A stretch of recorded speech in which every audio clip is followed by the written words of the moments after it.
깊고 어두운 밤, 도시의 불빛마저 삼켜버린 정적 속에서 우리는 잊혀지지 않는, 그리고 용서받을 수 없는 한 사건의 그림자를 쫓아가려 합니다. 1991년 1월 29일 대한민국의 심장부 서울에서 벌어진 비극, 바로 이영호 유괴살인 사건입니다. 평범했던 겨울밤, 당시 9살이었던 소년 이영호 군이 홀연히 사라졌습니다. 그 평화롭던 저녁은 한 가족의 삶을 송두리째 뒤흔들 지옥의 서막이었습니다.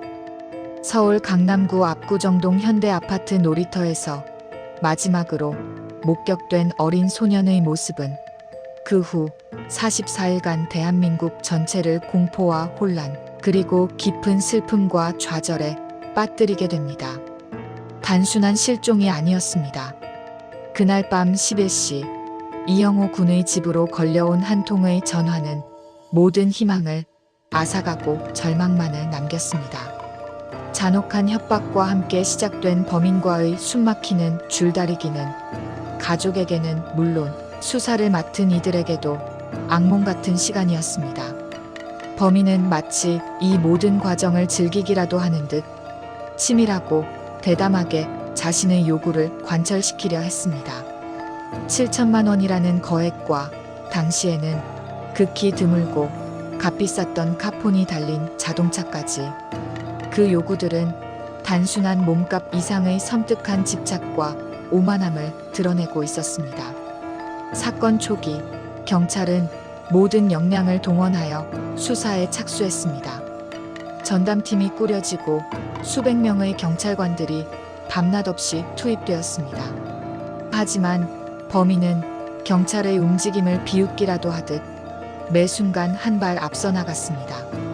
그의 수법은 당시로서는 상상하기 힘들 정도로 치밀하고 지능적이었습니다. 범인은 소위 무인 포스트 방식으로 특정 장소에 메모를 남겨 돈을 입금할 계좌번호 등을 지시했습니다. 이는 경찰의 감시망을 피하고 직접적인 접촉을 최소화하려는 고도의 전략이었습니다.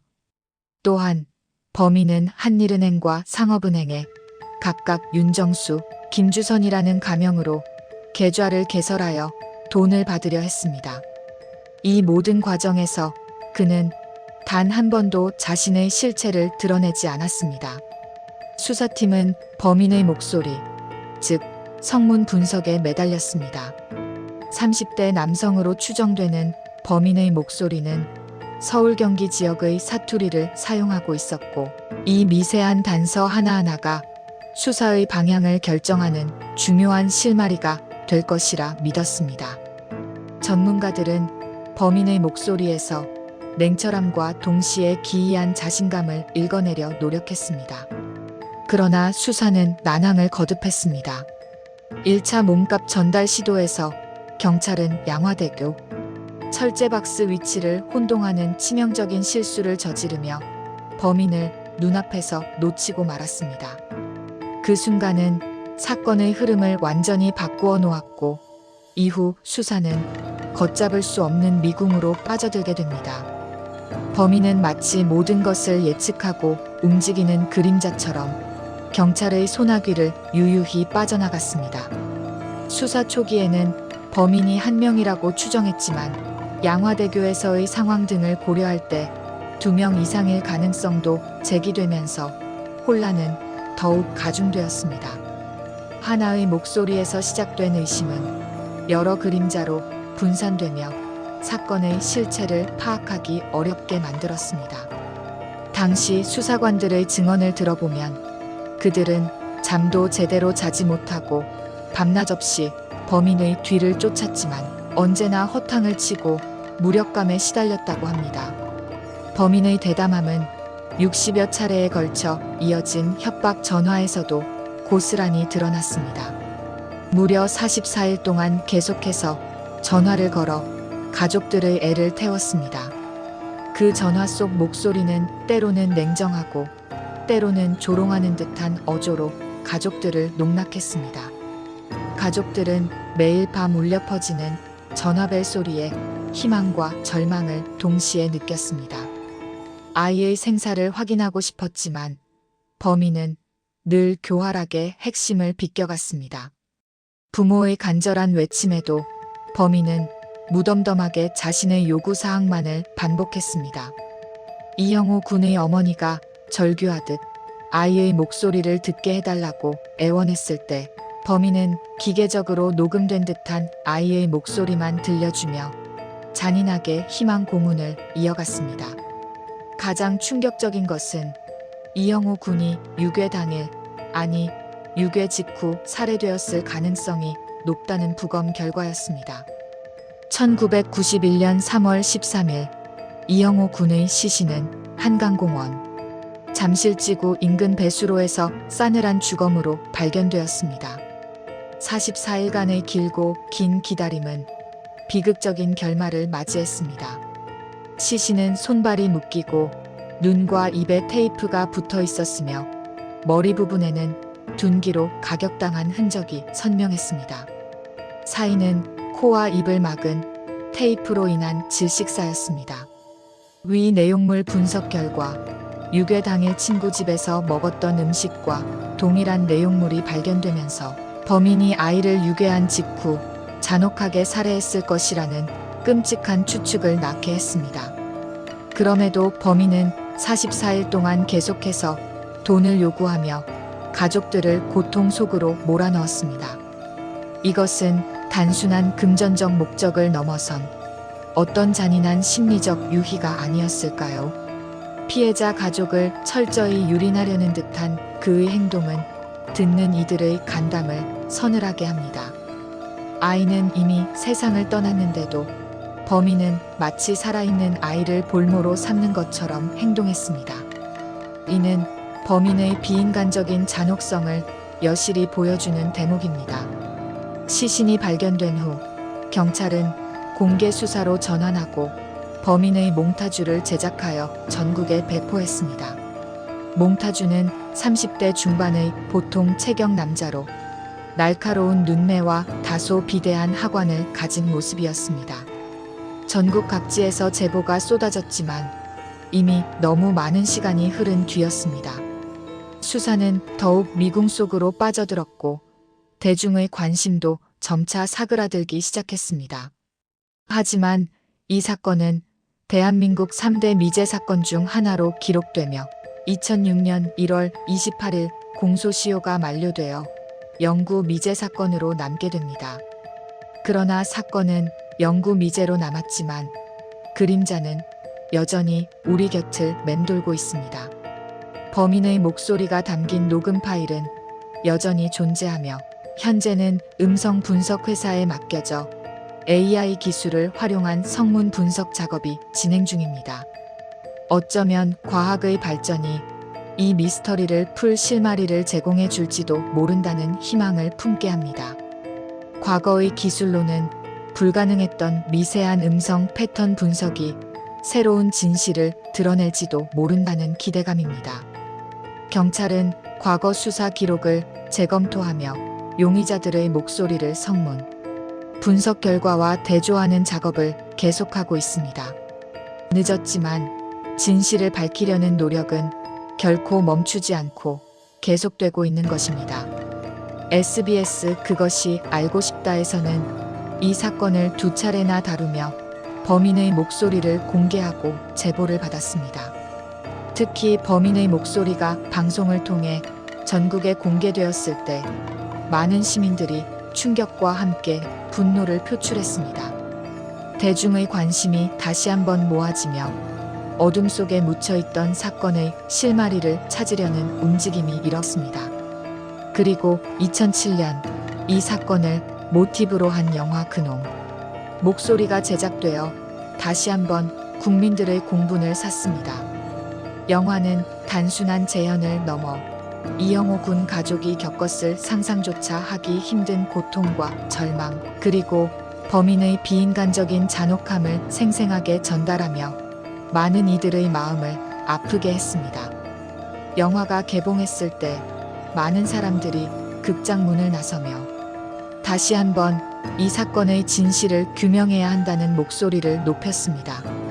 이 사건은 우리에게 여러 질문을 던집니다. 범인의 동기는 무엇이었을까요? 단순한 금전적 목적을 넘어 이웃을, 부모와 경찰을 조롱하려는 잔인하고 뒤틀린 의도가 있었을까요? 범인이 아이를 살해한 후에도 뻔뻔하게 협박, 전화를 계속한 이유는 무엇일까요? 그에게는 양심이라는 것이 존재하지 않았던 걸까요? 이 모든 의문은 여전히 해소되지 않은 채 우리 안에 깊은 불안감과 의구심을 남기고 있습니다. 이 사건의 수사 과정에서 가장 큰 아쉬움으로 남는 부분은 초동 수사의 미비함입니다.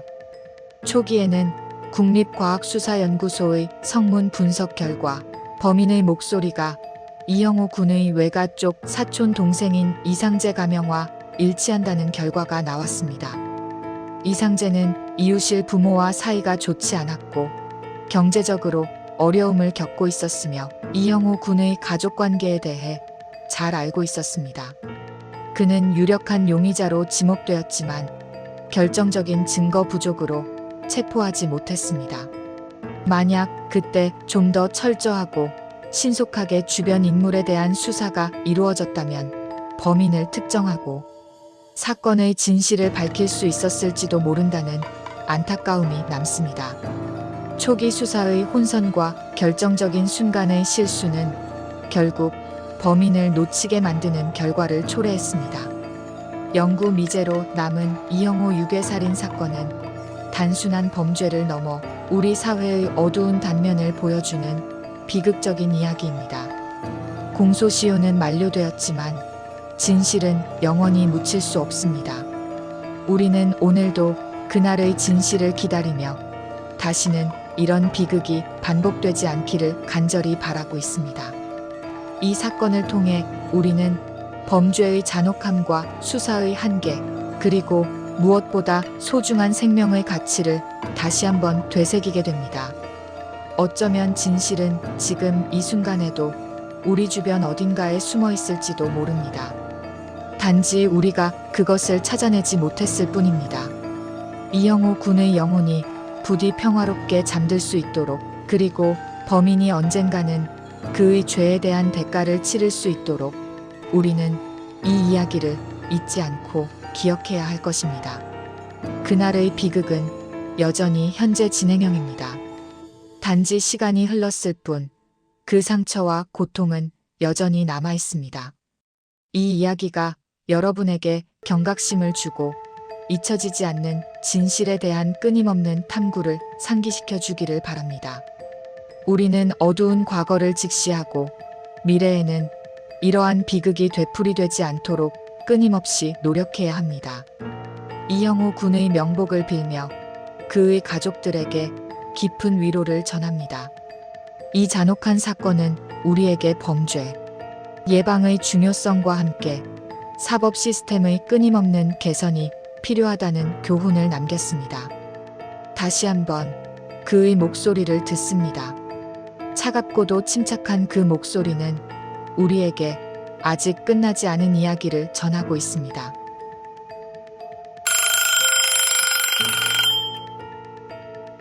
이영호 군대기 맞습니까?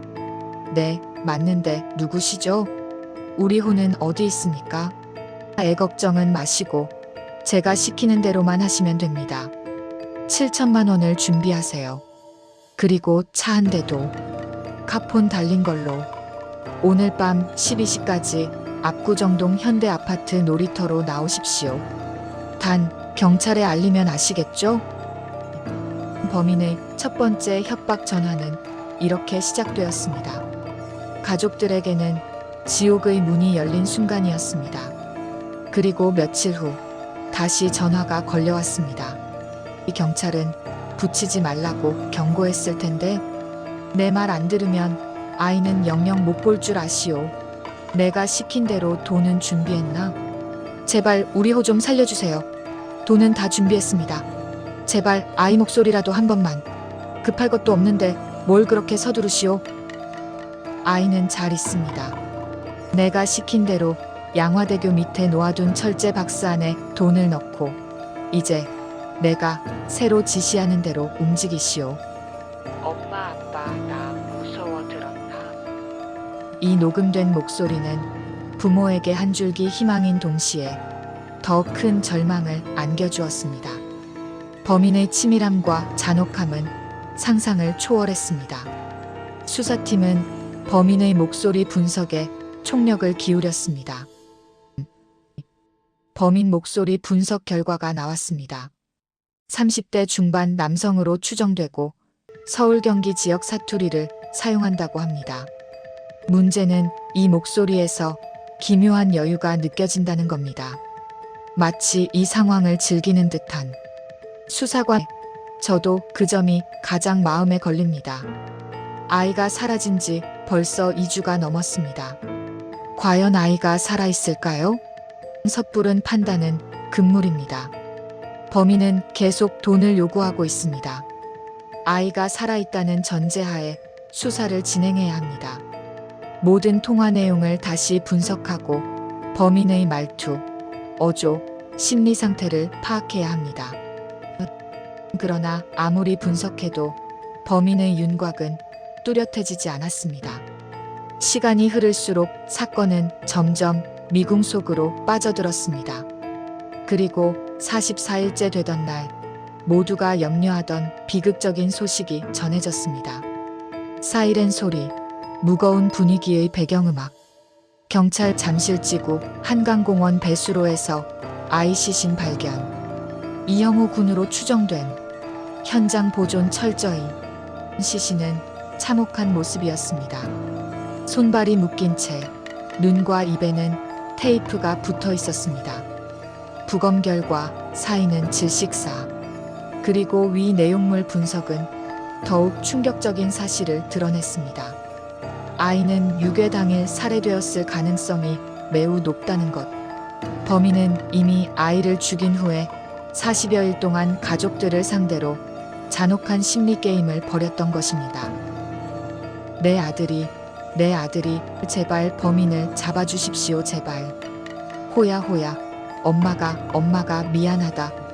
온 국민이 경악했습니다. 어떻게 이런 잔혹한 범죄가 일어날 수 있단 말인가. 경찰은 공개 수사로 전환하고 범인의 몽타주를 전국에 배포했습니다. 하지만 결정적인 단서는 나오지 않았고 수사는 한계에 부딪혔습니다. 이 사건은 결국 대한민국 3대 미제 사건 중 하나로 남겨진 채 2006년 공소시효가 만료되었습니다. 아나운서 이영호 군 유괴살인 사건의 공소시효가 오늘 자정으로 만료됩니다. 15년간 이어진 수사에도 불구하고 범인의 윤곽조차 드러나지 않아 영구 미제 사건으로 남게 되었습니다. 유가족들은 범인 검거를 위한 특례법 제정을 촉구하며 내레이션 공소시효는 만료되었지만 진실은 영원히 묻힐 수 없습니다. SBS 그것이 알고 싶다는 이 사건을 2차례 다루며 범인의 목소리를 공개했고 영화 그놈 목소리는 이 비극을 재조명했습니다. 과학기술의 발전으로 범인의 목소리는 다시 한번 분석되고 있습니다. AI 기술을 통해 과거에는 들을 수 없었던 미세한 음성 패턴이 새로운 단서가 될 수도 있다는 희망을 품고 있습니다. 과거의 수사 기록을 재검토하고 용의자들의 목소리를 대조하는 작업은 지금도 진행 중입니다. 이 모든 노력은 단 하나의 목적을 향합니다. 바로 이영호 군의 억울함을 풀어주고 그의 영혼이 부디 평화롭게 잠들 수 있도록 범인의 정체를 밝히는 것입니다. 15년 동안 이 사건을 붙잡고 있었지만 결국 이렇게 되고 말았습니다. 하지만 포기하지 않을 겁니다. 언젠가는 이영호 군의 원한을 풀어줄 겁니다. 범인의 목소리는 아직도 제 귓가에 생생합니다. 내레이션 이 사건은 우리에게 범죄의 잔혹함과 수사의 한계, 그리고 무엇보다 소중한 생명의 가치를 다시 한번 되새기게 합니다. 영구 미제로 남은 이영호 유괴살인 사건은 단순한 범죄를 넘어 우리 사회의 어두운 단면을 보여주는 비극적인 이야기입니다. 우리는 어두운 과거를 직시하고 미래에는 이러한 비극이 되풀이되지 않도록 끊임없이 노력해야 합니다. 이영호 군의 명복을 빌며 그의 가족들에게 깊은 위로를 전합니다. 그의 이야기가 잊히지 않고 기억되기를 바랍니다. 아직 끝나지 않은 이야기, 어둠 속에서 들려오는 그놈 목소리는 여전히 우리에게 묻고 있습니다. 과연 진실은 밝혀질 수 있을까? 그리고 우리는 이 비극에서 무엇을 배워야 할까? 이영호 군 사건은 단순한 유괴살인 사건이 아닙니다. 그것은 한 아이의 생명을 앗아간 비극이자 한 가족의 삶을 파괴한 범죄이며 대한민국 사회에 깊은 상흔을 남긴 미스터리입니다. 범인이 남긴 단 하나의 흔적, 그 목소리는 여전히 어둠 속에서 울려 퍼지며 진실을 갈구하고 있습니다. 그리고 우리는 그 목소리에 귀 기울여야 할 의무가 있습니다. 그의 억울함이 풀리고 진실이 세상에 드러나는 그날까지 우리는 이 사건을 잊지 않을 것입니다. 이 비극적인 사건이 우리에게 주는 교훈은 실로 큽니다. 범죄 예방 시스템의 강화, 수사 기법의 발전, 그리고 무엇보다 중요한 것은 우리 사회 구성원들이 서로에게 보내는 따뜻한 관심과 배려일 것입니다. 이영호 군이 유괴되던 날, 혹시 주변에서 조금이라도 수상한 움직임을 포착한 이는 없었을까? 만약 그때 누군가 작은 의심이라도 품고 경찰에 알렸더라면 비극은 막을 수 있었을지도 모릅니다. 우리는 후회와 반성 속에서 미래를 배워야 합니다. 더 이상 이런 아픔이 반복되지 않도록 사회 전체가 경각심을 가지고 서로를 지켜보는 눈이 되어야 할 것입니다. 그의 짧았던 생을 기리며 이영호 군의 영혼이 영원한 평화를 찾기를 간절히 기도합니다.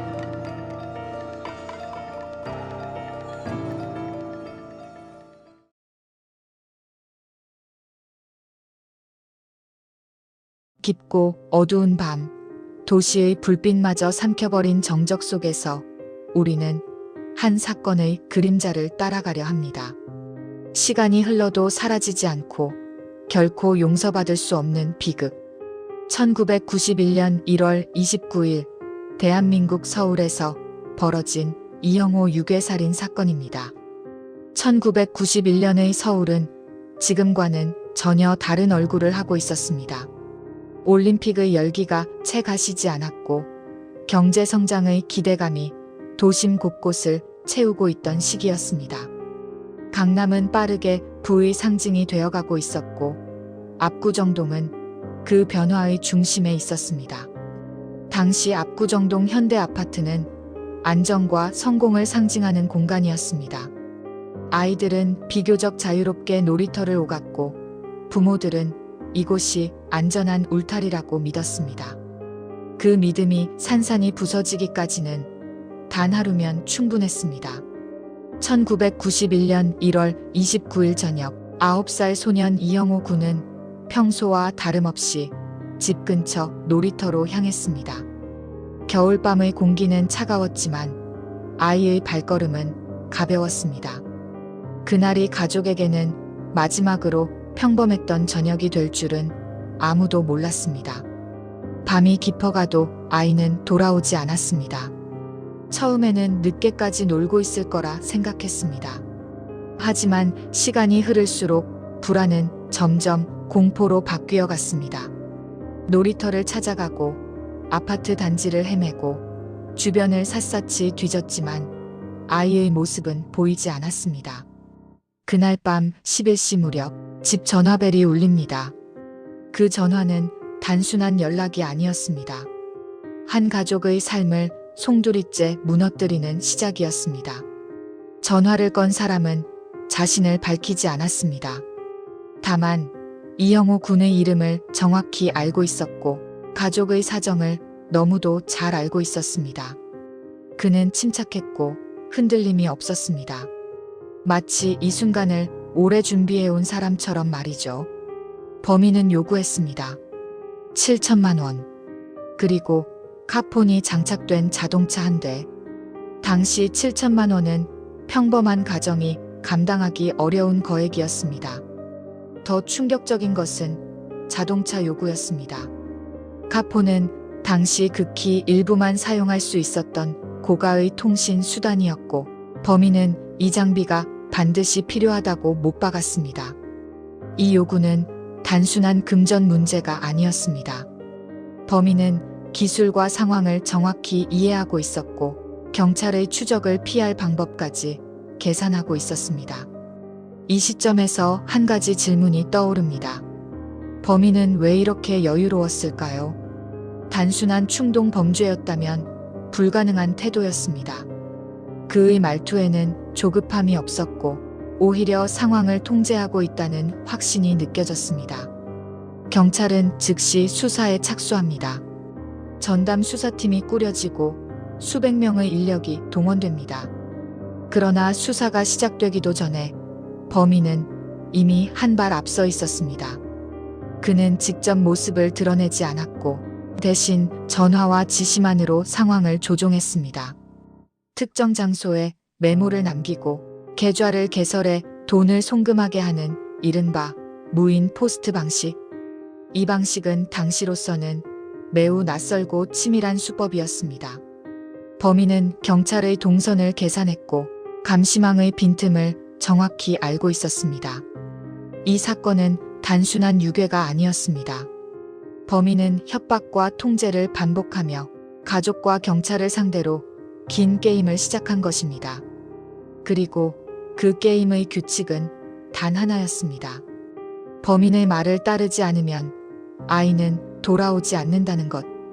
이 시점에서 가족들은 선택의 기로에 놓입니다. 경찰을 믿어야 할지 아니면 범인의 요구를 그대로 따라야 할지. 그 어떤 선택도 아이의 안전을 보장하지 못하는 상황. 이것이 바로 이 사건이 시작된 방식이었습니다. 그리고 이 선택의 무게는 앞으로 44일 동안 가족과 수사팀 모두를 짓누르게 됩니다. 이제 우리는 다음 질문으로 넘어가야 합니다. 범인은 누구였을까요? 그리고 그는 왜 이렇게 잔혹한 게임을 시작한 것일까요? 범인의 첫 전화 이후 시간은 더 이상 가족의 편이 아니었습니다. 시계는 멈추지 않았고 매분 매초가 아이의 생명과 직결된 듯 느껴졌습니다. 범인은 이 점을 정확히 알고 있었습니다. 그는 전화를 끊지 않았습니다. 오히려 더 자주, 더 집요하게 전화를 걸어왔습니다. 그 횟수는 44일 동안 무려 60여 차례에 달했습니다. 이 전화들은 단순한 연락이 아니었습니다. 범인은 통화 하나하나를 통해 가족의 심리를 시험했고 경찰의 대응을 관찰하며 다음 수를 준비했습니다. 범인의 요구는 명확했습니다. 돈은 정해진 장소에 정해진 방식으로 절대 직접 만나지 않고 절대 흔적을 남기지 않겠다는 의지가 분명했습니다. 그가 선택한 방법은 이른바 무인 포스트 방식이었습니다. 범인은 특정 장소를 지목해 그곳에 메모를 남겨두었고 가족은 그 메모에 적힌 지시에 따라 움직여야 했습니다. 이 방식은 당시 수사 환경에서는 상당히 까다로운 수법이었습니다. 전화 통화 외에는 접점이 없었고 범인은 얼굴도 위치도 드러내지 않았습니다. 범인은 은행 계좌까지 치밀하게 준비해 두었습니다. 한일은행과 상업은행, 각각 다른 이름으로 개설된 계좌였습니다. 그 이름들은 윤정수 그리고 김주선, 실존 인물과 무관한 가명이었습니다. 범인은 여러 가능성을 대비해 수단을 분산해 두고 있었습니다. 이쯤 되면 또 하나의 의문이 생깁니다. 범인은 왜 이렇게 복잡한 구조를 만들었을까요? 단순히 돈을 받기 위해서였다면 이 정도의 준비는 필요하지 않았을지도 모릅니다. 그러나 범인은 돈보다 더 중요한 무언가를 원하고 있었던 듯 보입니다. 그것은 통제였습니다. 상황을 지배하고 상대가 자신의 말 한마디에 움직이도록 만드는 힘. 수사팀은 범인의 목소리에 주목합니다. 통화 내용은 모두 녹음되었고 전문가들은 이 목소리에서 단서를 찾으려 애썼습니다. 분석 결과 범인은 30대 중반의 남성으로 추정되었습니다.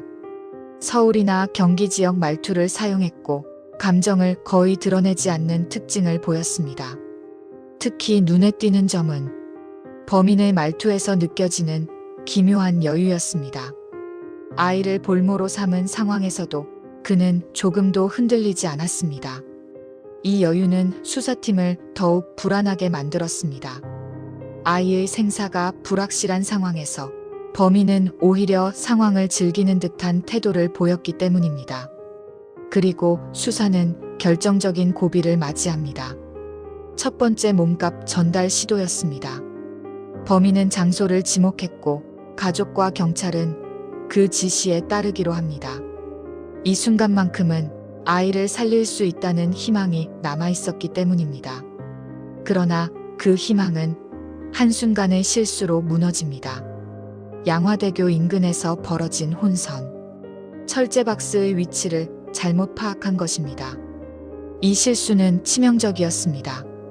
범인은 이를 즉시 알아차렸고 경찰이 개입했다는 사실을 확신하게 됩니다. 그 이후부터 범인의 태도는 달라집니다. 전화 속 목소리는 더욱 냉정해졌고 지시는 더 복잡하고 까다로워졌습니다. 이 지점에서 수사팀 내부에서도 혼란이 커집니다. 범인은 과연 혼자였을까요? 아니면 여러 명이 역할을 나누고 있었을까요? 목소리는 하나였지만 지시와 행동은 마치 여러 사람이 움직이는 듯 보였습니다. 이 때문에 공범 존재 가능성도 제기됩니다. 수사관들은 밤을 새워 통화 기록을 분석했습니다. 같은 문장, 같은 표현, 미세한 억양의 차이까지 비교했습니다. 그러나 범인은 그 모든 시도를 비웃기라도 하듯 늘 한 발 앞서 있었습니다. 가장 잔혹한 장면은 아이의 목소리가 등장했을 때였습니다. 부모는 아이가 살아있다고 믿고 싶었습니다. 그 목소리는 희망이었고 동시에 절망이었습니다. 범인은 이 심리를 너무도 잘 알고 있었습니다. 아이의 생사를 명확히 말하지 않으면서 부모가 포기하지 못하도록 만들었습니다. 이 시점에서 범인의 행동은 단순한 협박을 넘어섭니다. 그는 돈을 받기 위한 범죄자가 아니라 상대를 심리적으로 지배하는 가해자가 되어 있었습니다. 시간이 흐를수록 수사팀의 피로는 극에 달했고 가족의 정신력은 한계에 다다릅니다. 전화가 울릴 때마다 가족은 공포와 희망 사이를 오갔습니다. 받지 않으면 안 될 것 같았고 받는 순간 무너질 것 같았습니다. 그리고 수사팀 역시 같은 딜레마에 빠져 있었습니다. 범인의 지시를 따르지 않으면 아이를 잃을 수 있고 따르자니 범인을 놓칠 가능성이 커지는 상황. 이 사건은 그렇게 범인이 설계한 게임판 위에서 진행되고 있었습니다. 그리고 아무도 알지 못했습니다. 이 게임의 결말이 이미 정해져 있었을지도 모른다는 사실을. 44일째 되던 날 모두가 가장 두려워하던 소식이 현실이 됩니다. 서울 잠실 인근 한강공원 주변 배수로에서 한 아이의 시신이 발견되었다는 연락이 전해집니다. 그 아이는 이영호 군이었습니다. 가족들이 기다려왔던 기적은 끝내 오지 않았습니다. 긴 시간 이어졌던 협박과 통화, 그리고 범인의 거짓말은 모두 하나의 잔혹한 결말로 이어졌습니다. 시신의 상태는 참혹했습니다. 손과 발은 묶여 있었고 눈과 입은 테이프로 봉인되어 있었습니다. 머리에는 둔기로 가격당한 흔적이 남아 있었습니다. 부검 결과 사인은 질식사였습니다. 그리고 그 다음에 밝혀진 사실은 사람들을 더욱 충격에 빠뜨립니다. 위 내용물 분석 결과 아이의 위에서는 유괴 당일 친구 집에서 먹었던 음식과 동일한 내용물이 발견되었습니다. 이 결과는 하나의 가능성을 가리켰습니다. 이영호 군은 유괴된 직후 이미 사망했을 가능성이 매우 높다는 것. 그럼에도 범인은 44일 동안 전화를 멈추지 않았습니다. 아이를 이미 잃은 가족에게 희망과 절망을 번갈아 던지며 끝없는 심리적 고통을 가했습니다. 이 지점에서 사건의 성격은 완전히 달라집니다. 이것은 더 이상 몸값을 노린 유괴 사건이 아니었습니다. 범인은 돈보다 고통 그 자체를 이용하고 있었습니다. 수사팀은 공개 수사로 전환합니다. 범인의 몽타주가 제작되고 전국에 배포됩니다. 몽타주 속 남성은 30대 중반으로 보이는 인물이었고 날카로운 눈매와 다소 두드러진 하관이 특징이었습니다. 전국 각지에서 제보가 쏟아졌습니다. 그러나 결정적인 단서는 나오지 않았습니다. 시간은 이미 범인의 편이 되어 있었습니다. 수사는 점점 지쳐갔고 사건은 서서히 사람들의 기억에서 멀어져 갔습니다. 그리고 2006년 1월 28일 이형우 유괴살인 사건은 공소시효 만료와 함께 영구 미제 사건으로 남게 됩니다. 법적으로 범인을 처벌할 수 있는 시간은 끝났지만 사건의 상처는 사라지지 않았습니다. 그러나 이야기는 그 자리에서 멈추지 않았습니다. 범인의 목소리는 여전히 기록으로 남아 있었기 때문입니다. 이 음성 기록은 시간이 흐른 뒤 다시 한번 주목을 받게 됩니다. 과거에는 불가능했던 분석이 기술의 발전으로 가능해졌기 때문입니다. AI를 활용한 성문 분석 기술은 범인의 미세한 음성 습관과 말투의 패턴을 다시 들여다보고 있습니다. 경찰은 과거 수사 기록을 재검토하며 용의자들의 음성과 범인의 목소리를 대조하는 작업을 이어가고 있습니다. 결과가 언제 나올지는 알 수 없습니다. 그러나 중요한 것은 수사가 완전히 끝난 것이 아니라는 점입니다. 이 사건은 여러 차례 대중 앞에 다시 모습을 드러냈습니다. 탐사보도 프로그램을 통해 범인의 목소리가 공개되었고 많은 시민들이 분노와 함께 기억 속에서 잊고 있던 사건을 다시 떠올렸습니다. 영화로 제작되면서 사건은 또 다른 방식으로 재조명되었습니다. 단순한 재현이 아니라 한 가족이 겪었을 고통과 절망이 많은 사람들의 마음에 깊은 흔적을 남겼습니다. 이형우 유괴살인 사건은 단순한 미제 사건이 아닙니다. 그것은 한 아이의 생명을 앗아간 범죄이자 수사 시스템의 한계를 드러낸 사건이며 우리 사회가 얼마나 쉽게 안전에 대한 믿음을 가질 수 있는지를 보여준 비극입니다. 이 사건은 여전히 질문을 던지고 있습니다. 범인은 누구였을까요? 그는 왜 아이를 살해한 뒤에도 전화를 멈추지 않았을까요? 그리고 우리는 이 비극을 통해 무엇을 배워야 할까요? 진실은 아직 어둠 속에 있습니다. 그러나 그 어둠은 완전히 닫혀 있지 않습니다. 누군가는 여전히 그 목소리를 기억하고 있고 누군가는 그날의 진실을 기다리고 있습니다. 이형우 군의 이야기는 끝난 과거가 아닙니다. 그것은 지금도 우리에게 말을 걸고 있습니다. 우리는 이 사건을 기억해야 합니다. 잊지 않는 것이 가장 늦었지만 가장 확실한 정의이기 때문입니다.